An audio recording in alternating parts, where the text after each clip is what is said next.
Welcome to BZN Telugu updates. అసలే అంతంత మాత్రం దిగుబడులు, ఆపై ధరల పతనం. కోనసీమ కొబ్బరి రైతుల్ని కుంగదీస్తోంది. తమిళనాడు, కేరళ నుంచి ఎదురవుతున్న పోటీని తట్టుకోలేక కోనసీమ రైతులు, వ్యాపారులు చితికిపోతున్నారు. నాఫెడ్ ఆధ్వర్యంలో విరివిగా కొబ్బరి కొనుగోలు కేంద్రాలు ఏర్పాటు చేసి ఆదుకోవాలని రైతులు కోరుతున్నారు.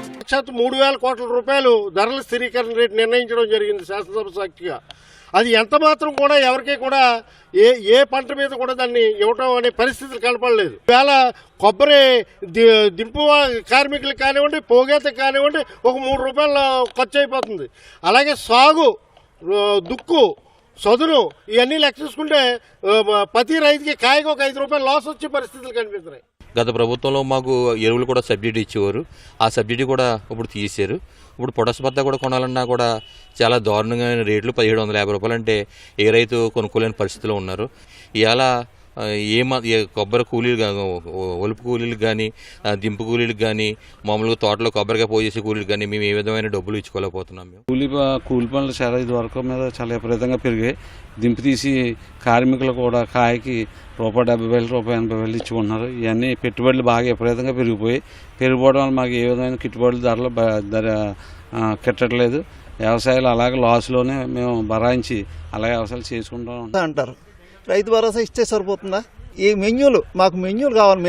మెన్యూల ధర తగ్గించండి, రైతుకు ఉపయోగపడుతుంది. కొబ్బరి ధర మాకు కొబ్బరి ఎవరు తయారు చేయట్లేదు, కొబ్బరికి కూడా రేటు రావట్లేదు. కొబ్బరికాయ ధర మాత్రం పెంచాలి. అది గవర్నమెంట్ వాళ్ళు తీసుకుని మాకు ఆ రేటు సబ్సిడీ ఇస్తే బాగుంటుందని మా అభిప్రాయం. నేను కొబ్బరి వ్యవసాయము 40 సంవత్సరాల నుంచి చేస్తున్నాను. నాకు ఎకరాకు వచ్చి 15,000 ఖర్చు అవుతుంది. నాకు రాబడి అనేది 10,000 వస్తుంది. ఒక్క కొబ్బరికాయ తీసినందుకు ₹2 ఖర్చు అవుతుంది. మాకు వ్యవసాయం మీద బ్రతకడానికి బ్రతుకు తెరువు లేకుండా అయిపోయింది కొబ్బరి పంట వల్ల. కోనసీమలో కొబ్బరి తోటలకు తెగుళ్లు, పురుగులు వ్యాపించడంతో ఆశించిన స్థాయిలో దిగుబడి రావటం లేదు. అదే సమయంలో సాగు ఖర్చులు పెరిగిపోయాయి. కొబ్బరికాయకు గిట్టుబాటు ధర లేకపోవడం రైతుల్ని కుంగతీస్తోంది. కొబ్బరి దిగుబడి లేదండి. కరోనా వచ్చిన తర్వాత, నలి తెగులు వచ్చిన తర్వాత కొబ్బరి దిగుబడి మొత్తం పోయిందండి. అది కొబ్బరికాయ కొడితే పోయిన కాయలాగా తయారవుతుంది. కొబ్బరి లేదు. ప్రభుత్వ అధికారులు కానీ ఉద్యానవన అసలు ఎవరు వాళ్ళు పట్టించుకోరండి మమ్మల్ని. రైతులంటే హీనంగా చూస్తారు. వాళ్ళు ఎమ్మెల్యే దృష్టికి తీసుకెళ్లారు, మినిస్టర్ గారి దృష్టికి తీసుకెళ్లారు. ఇవన్నీ ఎవరు పట్టించుకోరండి. కొబ్బరి కాదండి, కొబ్బరికాయ కొనిలా చేయండి. కొబ్బరి కొనటం వల్ల నలుగురే బాగుపడతారు. ఈ కొబ్బరికాయ ఉంటే అందరూ బాగుపడతారు.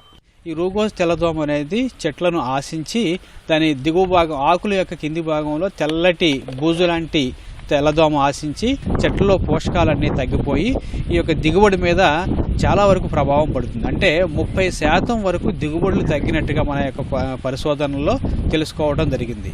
అంటే కాయ యొక్క సైజు కూడా తగ్గటం, తర్వాత ఆ యొక్క నంబర్ కూడా తగ్గటం మనం గమనించాము. ఈ విధంగా రైతులకు కొంత మేరకు దిగుబడుల పైన ప్రభావం వచ్చి నష్టపోయినటువంటి పరిస్థితి మనం